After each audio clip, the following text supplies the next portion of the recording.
Good morning, viewers. This is Kasturi Dey. Today, I'm again going to discuss this atomic structure according to ICSE syllabus class 8. Okay, so I'm starting with today the protons. In my last video, I discussed about the electrons. That is, these are the subatomic particles. These electrons, protons, and neutrons. So today, I'm starting with protons. Okay. So protons are positively charged particles which are present in the atom. This proton is present in the nucleus, okay, nucleus of an atom. Then electrons, they revolve around the nucleus. Okay, so electrons are negatively charged, whereas positively charged is this protons. Okay, now this proton has been discovered by E. Goldstone. He was a German scientist when he was performing an experiment with a discharge tube which was fitted with a perforated cathode. Okay, he used a discharge tube and in which a perforated cathode has been used. He used this one perforated disc cathode. Okay, this is the disc you can see. This is the discharge tube. And he was performing an experiment with small holes to pass the positive, for the passage of the positive rays.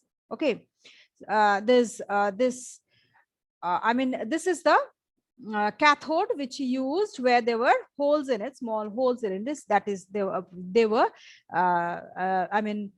was perforated. The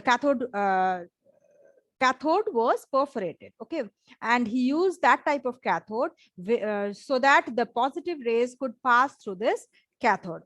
Now, some rays were emitted which emitted opposite to the cathode in all respect, called anode. They are emitted from the anode. Okay, so see, cathode rays emitted some rays, they were negative. Those rays were negative in charge. The charge on them, that was negative. But from the anode, the rays which were emitted, they were positive in all respects. Okay, and these known this anode, okay, in all respects they were known as anode rays because they emitted from the anode. Okay, the anode also, they started emitting some rays. Okay, now these rays consisted of positively charged particles. So those positively charged particles were known as protons. Okay, and these positive charge which were on the protons, that made electrically neutral the atom. It made the atom electrically neutral because the electrons, they have negatively charged, and the protons, they have positively charged. So these two, negative and positive charge, they and they were equal in number, and that's why what happened, it made the cathode, it made the atom neutral in all respects. Okay, next we come to the proton properties of protons. The mass of the proton was calculated as being equal to the mass of the hydrogen. Okay, what was the mass of hydrogen? What was the mass of the hydrogen? That much mass will be present in the mass of the proton. Okay, that is equal to 1.672 into 10 to the power minus 24 grams. Okay, the positive charge on a proton, that is equal to the negative charge of an electron, and that was equal to 1.602 into 10 to the power minus 19 coulomb. Okay, so the charge of the proton is equal to the charge of the electron, only they had opposite charge. That's made the atom neutral in charge, and the amount of charges, quantity of charges, 1.602 into 10 to the power minus 19 coulombs. Now, more experiments were done on the elements which consisted of electrons and protons. No two elements contain the same number of protons in their respective nuclei. So if we take two elements, we will see that the number of protons in A and number of protons in the element B, that will differ. Okay. The example, the atoms of hydrogen, Then helium, lithium, carbon, nitrogen, and oxygen, they contain 1, 2, 3, 6, and 7, and 8 protons respectively. That is, hydrogen has 1 proton, helium has 2, lithium has 3, carbon has 6, then nitrogen has 7, and oxygen has 8 protons in their nucleus. As an atom is electrically neutral, the number of electrons in an atom is equal to the number of protons in that atom. I told you the charge is same. Okay, that is only they have opposite charge. Electron has negative charge and proton has positive charge, but the number is also same. Number of electrons is equal to the number of protons. That makes them electrically neutral, because same amount of positive charge and same amount of negative charge will cancel the charge. That is, it will make the neutral charge. Okay. Now the proton, that is, there's a note that protons are denoted as p, small p to the power 1 and to the base plus 1. That is, this is the superscript, this is the subscript, where superscript is that is plus 1, that is 1, which represents 1 AMU mass, and the subscript plus 1 that represents 1 unit positive charge. Okay. Next, we come to the Thomson's model of atom. What do you mean by Thomson's model of atom? The arrangement of protons and electrons in an atom is found in this model. Okay. In this model, that is Thomson's model, we will see how the electrons and protons in an atom are arranged.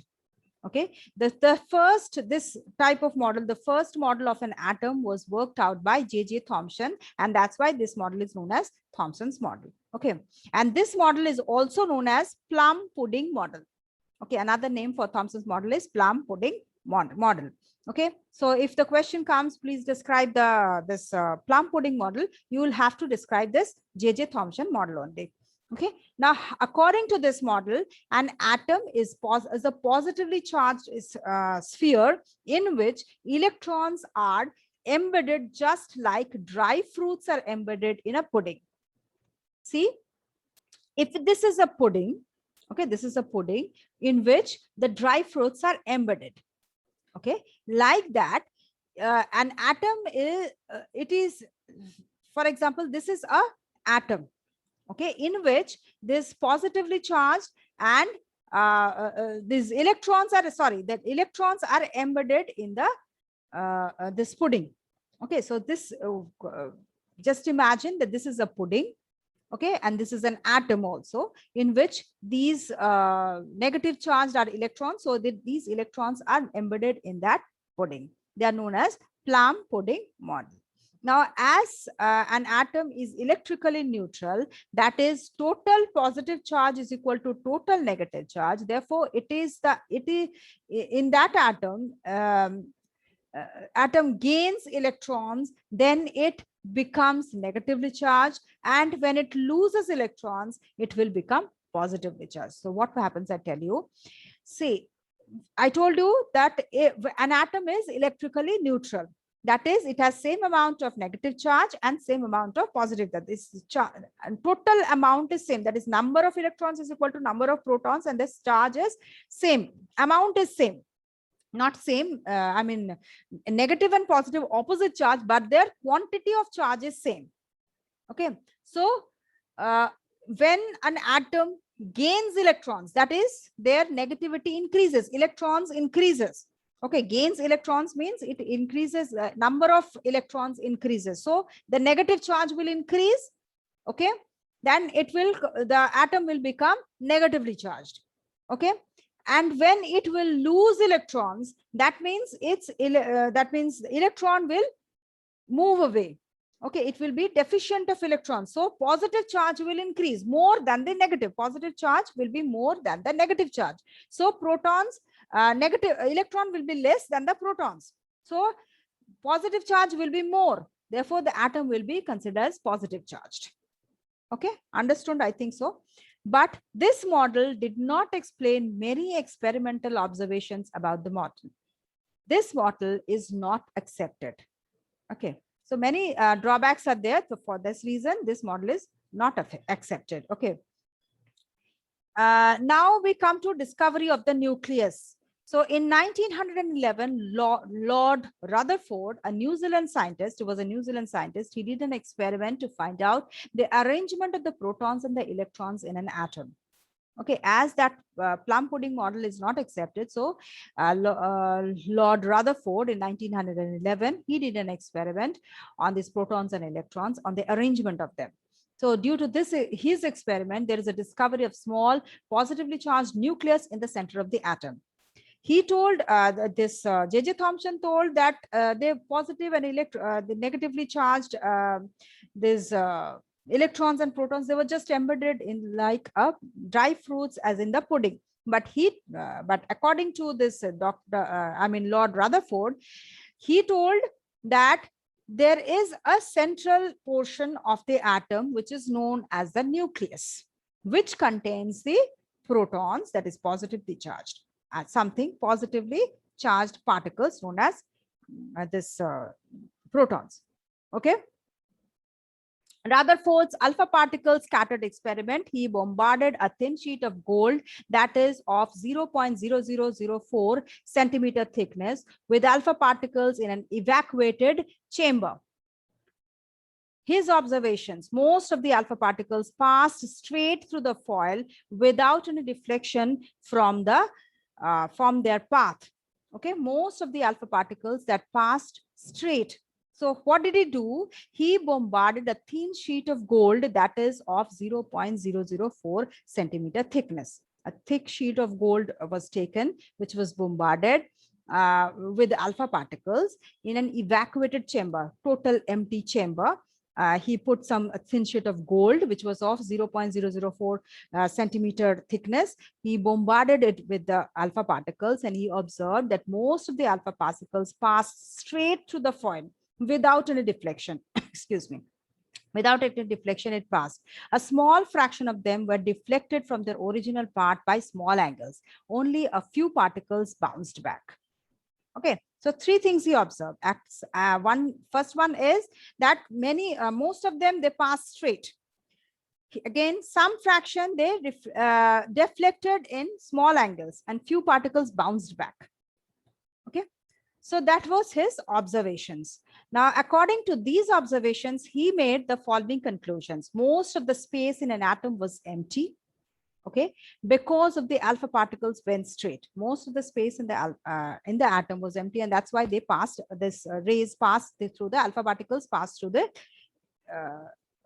went straight. Okay. Next is there was a heavily charged, positively charged mass in an atom that caused the deflection. Okay, there's something present in the center in the atom that caused the deflection. Small fraction of the alpha particles that deflected, and their positively charged mass is very small and is centrally located, as only few particles bounced back. Only few particles as it bounced back. That means there is something positive charge present in the atom which caused the deflection. Okay, and that he named as the central part, he named as the nucleus of an atom. And based on this experiment, he suggested Rutherford's atomic model for the structure of the atom. So since this is the experiment which he did, okay, thin sheet of gold he placed, and he started bombarding this thin sheet of gold with alpha particles. See, maximum of them, they passed, some deflected, some bounced back. Okay. So I think I'll discuss this Rutherford model in my next video on, okay, one thing, just a minute. Yes, I'll discuss in my next video this elaborately of this Rutherford model, atomic model. Okay, so please go through this. If you have any doubt, please do let me know. and do share with your friends and colleagues. If you're liking the video, press the like button.